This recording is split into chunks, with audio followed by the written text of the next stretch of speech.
assalaamu calaykum cali khadaab 5 tilaabo oo la yaab leh oo aad ku xifdin kartid salaad kaste waqtigeeda insha Allah. walaal naftaada ma weydiisay ereyadii ugu dambeeyay oo nabiga sallallahu alayhi wasallam uu dhaho waxay ahayd الصلاة وما ملكت أيمانكم والصلاة كددالا والصلاة حفظية والصلاة ضيعنا والصلاة وحررك إذن كدحيا إذنك يا الله وحرق إذن دحيا إذنك يا الله نفت هذا مويدي سوال على سببتا عمر بن الخطاب oo dhaawacyo loo geystay daran oo sirti geerida saaran oo hadii caano la siiyo ay caloosha dhanka kale ka soo baxayaan wiilkiisa ugu dhahay markii uu koomada ka soo baxay asalla naas dadka may tukadeen kooma ayuu ka soo baxay dadku waxay ka sugayeen inuu dhaho waryaa midida igeliyay laakiin muxuu dhahay asalla naas dadka may tukadeen naftaada ma weydiisay walaal sababta in saxaabada kamida markii uu geeriyo rabay markii ay nafta ka bixi rabtay asagoo saaran sirti geerida ayaa waxa la gaaray waqtigii salaada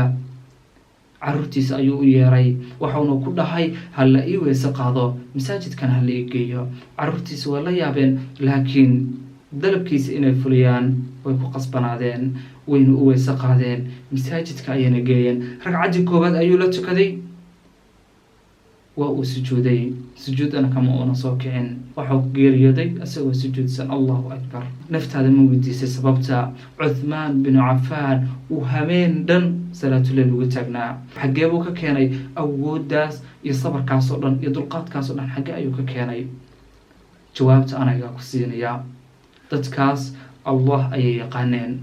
annaguna Allah ma naqaano runtii waa taas walaal dadkaas Allah subxaanahu wa ta'ala ayay si wanaagsan u yaqaaneen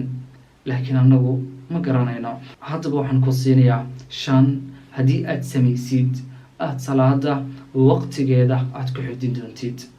midda koobaad waa inaad Allah baratid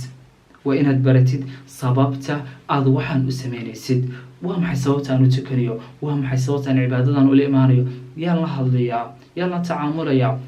waa inaad Allah subxaanahu wa ta'ala baratid labo qofka dadka ku dhow qofka waqtigeena badanaa isla qaadataan qofka aad isku meesha badanaa ka shaqeysaan qofka aad guriga isla degan tihiin qofka aad nolosha wadaagtaan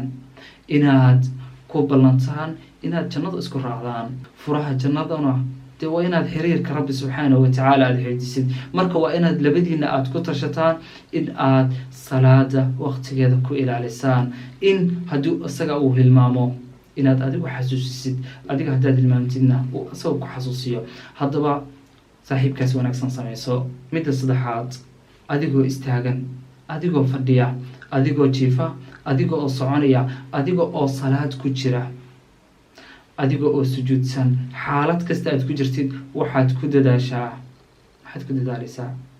ku dadaalaysaa inaad labadan duco aad akhrisatid labadaas duco waxaa weeye allaahumma acinnii ilaahayow igu caawi ilaahay muxuu kugu caawinayaa calaa dikrika xuskaaga wa shukrika inaan adiga kuu mahad celiyo wa xusni cibaadatik inaan cibaadadaada wanaajiyo ducada labaad waxaa weeye allaahumma ilaahayow ijcalnii iga yeel muqiima asalaa kuwa salaada ooga kuwa salaada waqtigeeda ku tukada kuwa salaada ku qushuuca haddaba labadaas duco isku day walaal inaad waqti kasta aad akhrisid waqti kasta aad ku celcelisid waxaad dhahdaa rabbi acinnii calaa dikrika wa shukrika wa xusni cibaadatik ama allaahumma acinnii calaa dikrika wa shukrika wa xusni cibaadatik allaahumma ijcalnii muqiima asalaa carruur haysatidna ugu sii dar iyagana allaahumma ijcalnii muqiima asalaa wa min dhurriyatii aniga iyo awlaadida qodobka afraad walaal tilaabada afraad waxay tahay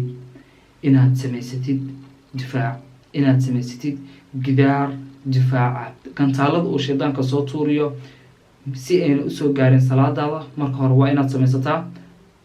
gidaar waa inaad samaysataa haddaba gidaarkaas waa maxay dhufayskaas waa maxay waxaa weeye waa 12 ragco ee sunnooyinka 12 ragco ee sunnooyinka waa kuwa waa 2 salaad subax ka horeeya 4 salaad duhurka ka horeeya 2 duhurka ka dambaysa casr kuma jiro iyo maqrib oo 2 ka dambayso iyo 2 cisho ka dambayso intaas 12 ay isku tahay waana 12 sunnooyinka ogow walaal shaydaanka hoobiyaasha iyo madaafiicda marka kugu soo tuuro sunnooyinka ayay ku dhacayaan oo faradka ma soo gaarayaan. laakiin haddii aada sunnooyinka ka tegtid ogow salaadaadi ayaa qeybgalaysa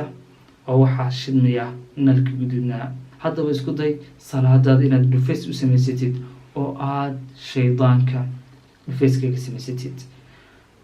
number 5 midda shanaad, hadda videoga markaad dhamaysid walaal istaag, soo weysayso, 2 ragcana tuko. rabbi subxaanahu watacaalana inta aada sujuudsan tahay bari, waxaad ka baridaa in allah subxaanahu watacaala uu kugu caawiyo inaad salaada xifdisid. sidoo kale haddii ayna carabiga isku fiicnayn oo ducooyin badan aadan aqoon, waxaad ku celcelisaa walaal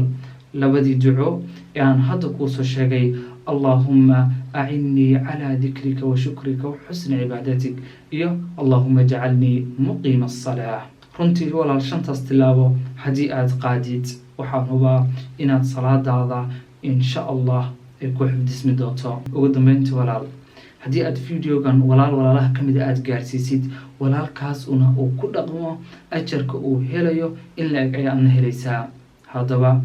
addaalu cala alkhayri ka faacili, qofka dadka khayrka tusinaya, wanaagga tusinaya, waxa uu la mid yahay sida asigoo sameeyey. insha allah walaalaha sii gaarsii. asalaamu calaykum.